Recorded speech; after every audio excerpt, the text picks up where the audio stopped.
Hi, I'm Lucas Ngala. I'm the CEO, founder, and owner of Watchman Security Services.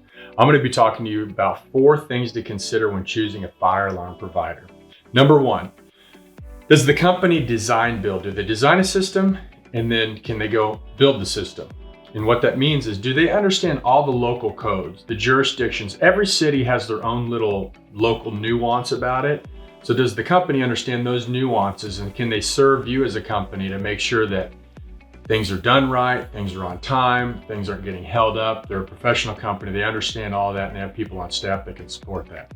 Number 2, does the company understand the frequency of quality of testing and inspecting your system to make sure that it's always up to par and you're not caught where the city's coming in and shutting your building down and you can't operate? So do they have NICET? It's a certification people on staff that can go test your system quarterly or annually, depending on what type of system you have, to make sure that things are updated, it's compliant, they're tagging the system every year, the thing's working, you don't have to worry about it, it's done.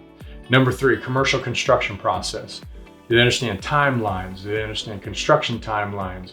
Working with GCs, working with electrical contractors. You want a company that knows the game, so to speak, in construction.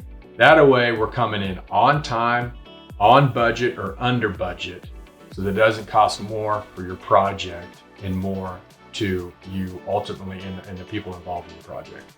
Number 4, is this fire alarm system proprietary to one service provider?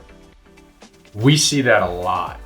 If that's the case, it's proprietary, meaning there's only one person that can work on it. It might drive down cost in the beginning, but later the service rates will be astronomical and they will eat you alive. So these are the 4 things to consider when choosing a fire alarm company.